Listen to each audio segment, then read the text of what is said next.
Radio Publique Africaine.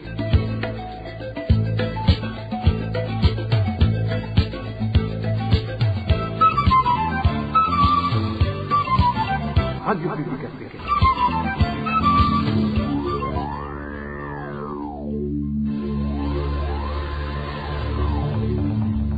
C'est le moment de suivre le journal parlé en français. À la présentation, Eloge Diva et Mécha. À la une de ce journal, des dégâts humains et matériels sont enregistrés depuis 5 jours dans les camps d'Onduta et Nyarugusu en Tanzanie suite aux fortes pluies. En 5 jours, 5 réfugiés ont perdu la vie, une dizaine ont été blessés et plusieurs habitations vandalisées. Vous l'entendrez au début de ce journal. Et puis, des voisins d'une femme alitée à l'hôpital militaire après être malmenée sollicitent l'intervention de la justice pour qu'elle arrête son agresseur et paye les frais des soins de santé de la victime. Dans ce journal également, nous allons vous parler de la pénurie d'eau potable en mairie de Bujumbura et en province de Bururi. Vous entendrez des indignations de la population qui indique que cette pénurie est devenue insupportable. Voilà pour les titres. Bonsoir et bienvenue. Le développement, c'est dans quelques instants. Oh, bonsoir. Je vous le disais dans les titres.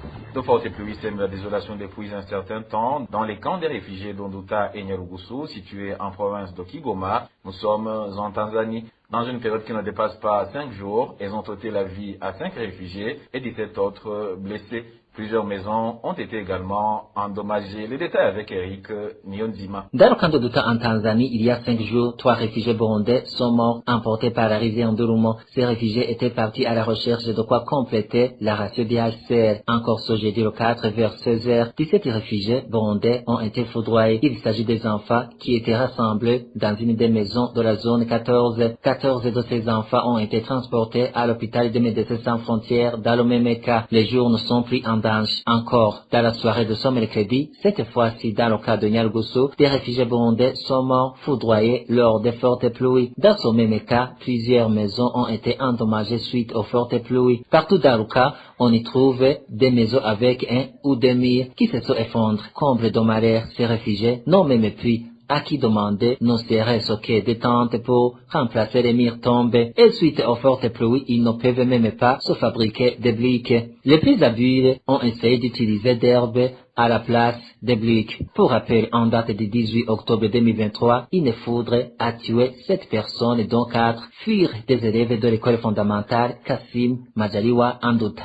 Eric Niyonzima, 2 personnes ont été assassinées ces 2 derniers jours en province Chibitoke.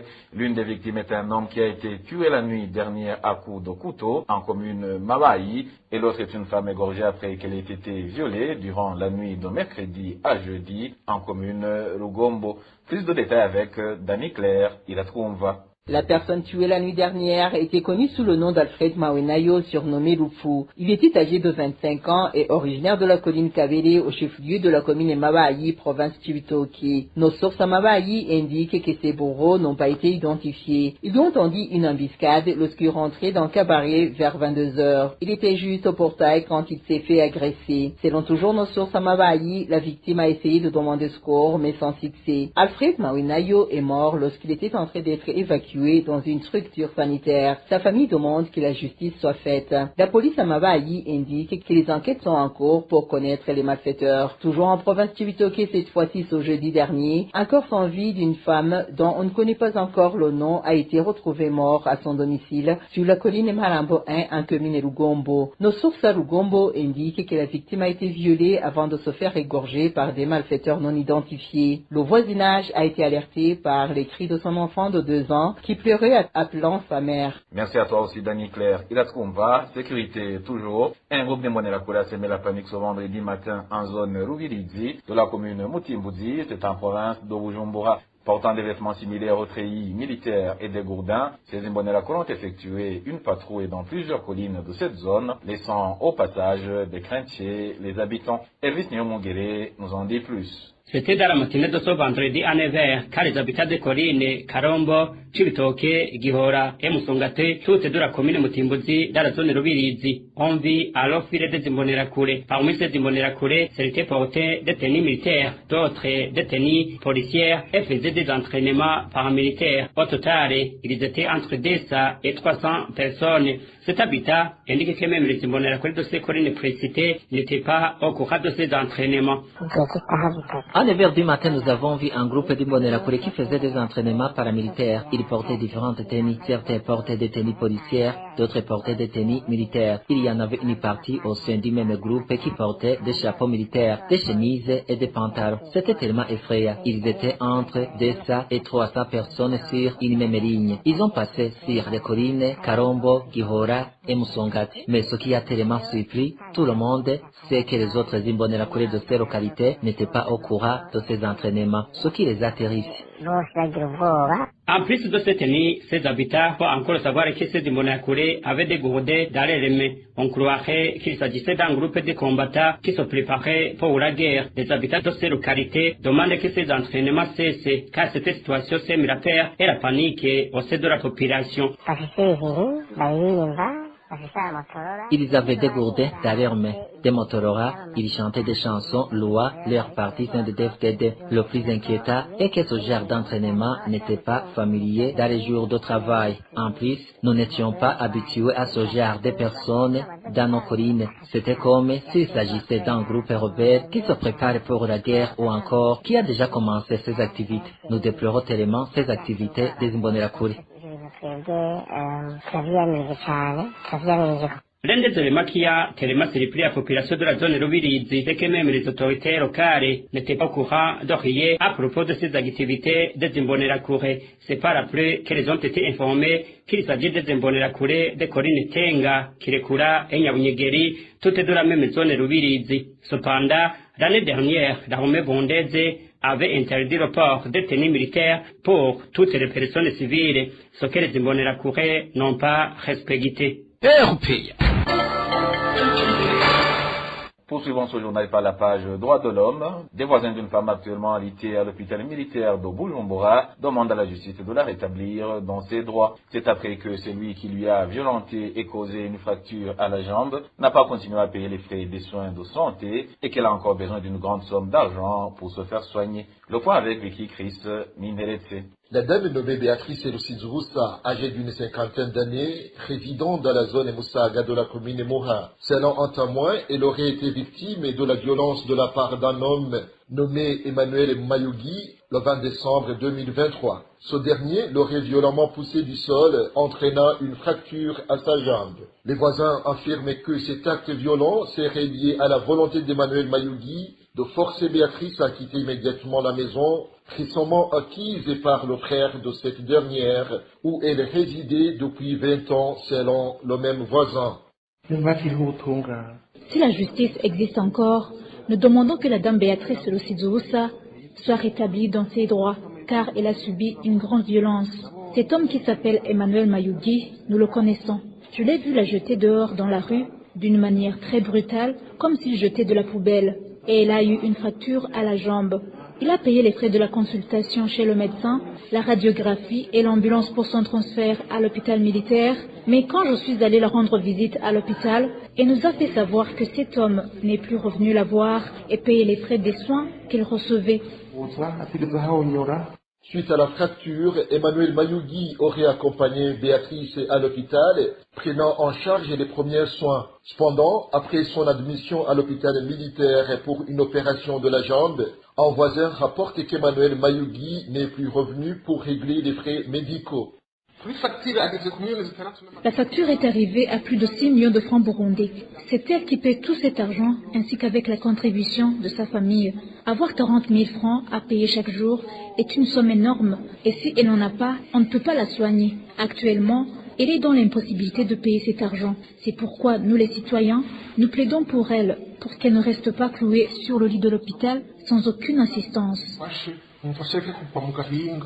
Face à la situation difficile de Béatrice, qui a épuisé toutes ses économies dans les frais hospitaliers, et ne peut plus assumer les coûts des médicaments prescrits quotidiennement, des voisins appellent l'intervention de la justice. Ils demandent que celle-ci prenne des mesures afin qu'Emmanuel Mayougui, agent de la banque KCB et responsable du handicap de Béatrice, continue à assumer tous les frais médicaux jusqu'à son rétablissement. Merci à toi, Vicky Chris, Ninhelete. Société à présent, pénurie d'eau potable au nord de la mairie de Bujumbura, plus précisément dans les zones de Rutelele, Kamenge et Kinama. Des habitants de ces localités révèlent que l'eau n'est disponible que rarement, une fois la semaine. Comme conséquence, des maladies liées au manque d'hygiène commencent à se faire remarquer, surtout chez les enfants. Dani Claire, il la trouve. Certains habitants de la zone Butelele, Kamenge et Kinama indiquent qu'il y a un manque criant d'eau potable. Durant toute une semaine, l'eau ne peut couler des robinets qu'une fois, les heures de la nuit, mais aussi pour un laps de temps. Ainsi, la plupart des habitants de ces zones se rabattent aux eaux des rivières. Il n'y a pas d'eau. L'eau est disponible une fois par semaine, cela 2 heures ou 3 heures dans la nuit. Certains préfèrent aller puiser l'eau de la rivière Kinyangonge et d'autres rivières Nyabagere. L'on peut aussi s'en acheter, mais le bidon coûte cher. On va la chercher dans d'autres quartiers. Certains habitants de ces zones et surtout les enfants ont déjà attrapé les maladies dues à l'eau sale qu'ils consomment. Ils demandent au gouvernement de régler cette question de pénurie d'eau potable. Les conséquences se sont déjà observées. Certains enfants ont la diarrhée et d'autres ont des ponts couverts des boutons. Nous demandons au gouvernement de faire tout possible pour trouver une solution à ce problème d'eau potable.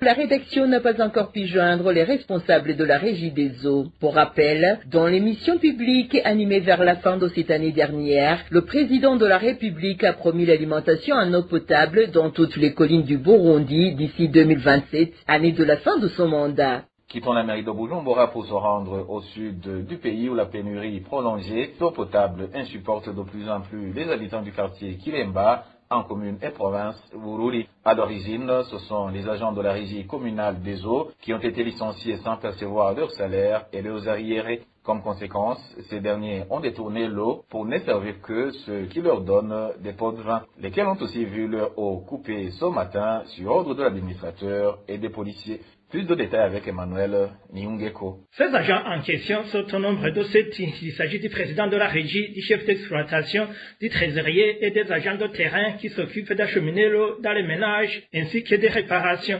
Tous ont été licenciés sans percevoir leur salaire, sans même avoir recouvré leurs arriérés salariaux, ce qui les a frustrés jusqu'à condamner la population à ne plus bénéficier d'eau potable, à moins qu'elle ne les intéresse. Cet habitant témoigne. Ici à Kilemba, nous avons un sérieux problème d'accès d'eau potable. Au fait, on est pour le moment obligé d'utiliser l'eau des rivières et pas n'importe lesquelles. Cette eau est trop sale car les rivières en question reçoivent les eaux usées en provenance des lycées techniques et publics de la place. On a attendu la solution qui vient de l'administration, mais en vain. Au lieu de trouver solution à ce problème, l'administrateur communal a plutôt procédé à la fermeture de tous les robinets qui étaient encore en marche, exception faite des ménages de certains membres du parti CNDD-FDD. La raison avancée serait un orphelinat de la place qui avait besoin d'un grand débit, un fait qui a perturbé toutes les activités de la place, les écoles y compris, comme en témoigne notre source.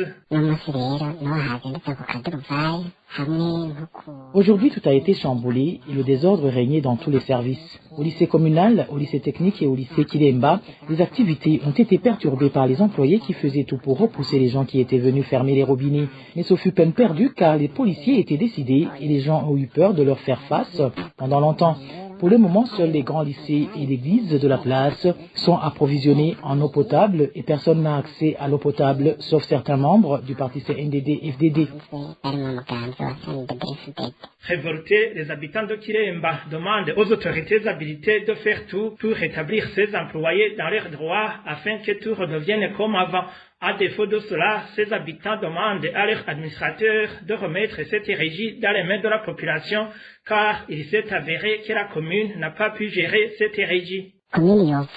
Que la commune convoque la population et nous dise qu'elle n'est plus à mesure de gérer la situation. Certains d'entre nous sont capables de rémunérer ces agents si le gouvernement ne peut plus le faire. De toutes les façons, si rien ne change, on se retrouvera à dépenser beaucoup plus d'argent en soins, alors qu'on pourrait l'éviter. Le seul problème qu'il y a ici est la mauvaise gouvernance, sinon la quantité d'eau est largement suffisante.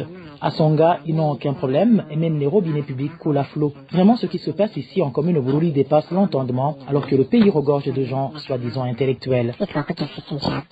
À propos des grognes de la population du quartier Kilemba, la rédaction de la RPA n'a pas pu joindre Félix Nyongabo, administrateur de la commune de Bururi, pour de plus amples éclaircissements. Et voilà, chers auditeurs de la radio publique africaine, c'est par ici que s'achève le journal de ce 5 janvier 2024. Merci aux collègues de la rédaction et de la technique pour leur parfaite collaboration. Et le divin et Mécha qui vous présentait ce journal, je vous souhaite un bon début de week-end.